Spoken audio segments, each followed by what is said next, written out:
Hello, Winooski, 4th grade. Today we continue reading Mac Kids by The Impossible Crime by Mac Barnett. We are on chapter 15. We left off. Mac and Holcroft had traveled to Ireland to track down the crown jewels. And they're staying in a creepy-looking castle. Chapter 15. Ah! Yikes! It was a tiger. Well, it was a tiger skin rug laid out by the hearth. Its fur was white with black stripes. Its eyes shone in the lamplight. It had lots of teeth. Yikes, I said. It was pretty awful. I decided not to look at that part of the room. I turned to my right. What I saw made me scream. Chapter 16. Ah! Double yikes! It was another tiger skin rug. This one had a chessboard placed right on its back. Double yikes, I said. I started to think I'd chosen a bad room to sleep in. Still, I made a nice fire. I took down a book from the shelf and laid down on a rug. A regular rug? Not one made from a tiger. I read till I got drowsy.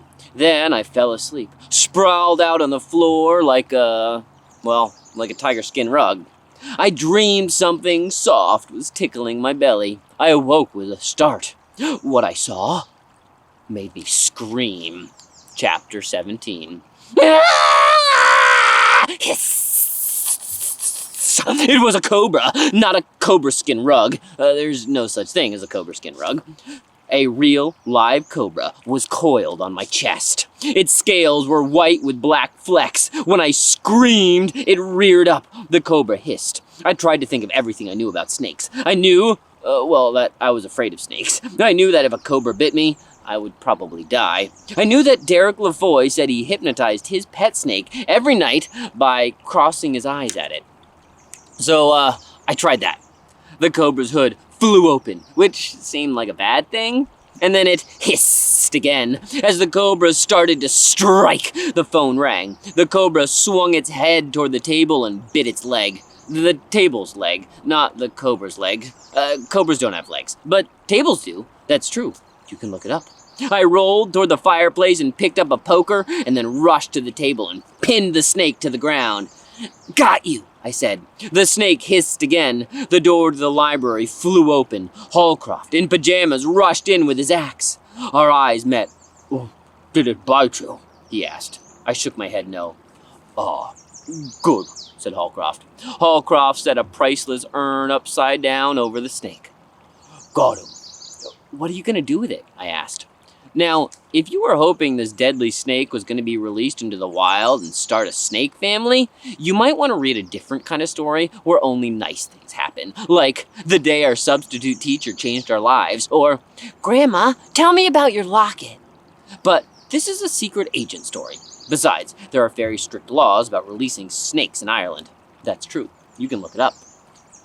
Tomorrow, I shall drop him in the ocean, like St. Patrick. Oh, man, I said.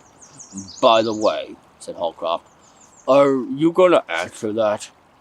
Chapter 18. Jokes and riddles. Ring, ring, ring, ring. The phone was still ringing. My hand was shaking when I answered the call. Hello, I said. Hello, said the Queen of England. May I speak to Mac? Speaking, I said. Mac, said the Queen. How are things going? Not great, I said. A snake just tried to kill me. A snake, said the Queen. I think you're mistaken. There are no snakes in Ireland. Well, it was definitely a snake. Somebody must have brought it here. Holcroft said, Tell her young blood must be trying to kill us. You mean he's trying to kill me, I said. Well, I'm sure I was next, said Holcroft. Young blood just started with the easy one first.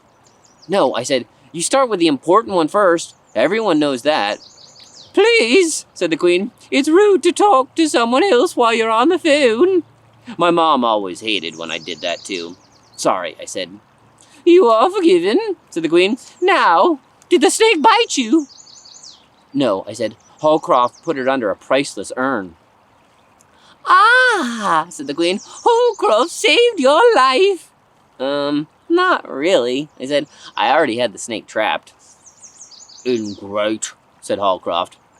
I can sense the two of you are growing closer and closer. By the end of the mission, you'll be best chums. I just knew it. I said.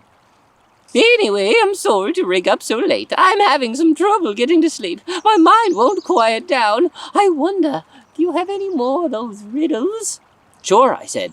You're trapped in a locked room. Oh dear, said the Queen. The only thing in the room is a table and an axe. How do you get out? Chop through the walls, said the Queen. Easy. The walls are made of stone. Why, Mac, if you can explain how to escape from a stone room with only a table and an axe, you can solve the mystery of my crown jewels. There was a table and an axe in the cell with you that evening. You've cracked the case. The answer was inside you all along. Tell me, what is the solution? I said, well, use the axe to chop the table in half. 2 halves make a hole, so you climb through the hole and escape. The line went silent for a while. What? Said the Queen. It's a play on words, like hole and hole. But you cannot climb through a hole, said the Queen. Right, I mean, I don't know. It's wordplay? That's a terrible riddle, said the Queen. Yeah, I said, it's not the best one. If anything, it's more of a joke. Yes, said the Queen. But it's a terrible joke at that. Okay, I said. I cannot believe I wasted time and money placing this phone call. Night-night, don't let the cobras bite. She hung up. The phone rang again. I answered. No, that was a good joke, said the Queen. She chuckled and then hung up again. Holcroft stood in the doorway, cleaning his axe. 2 halves make a hole. He shook his head. I closed the door on his face and locked it. Read on, Winooski readers.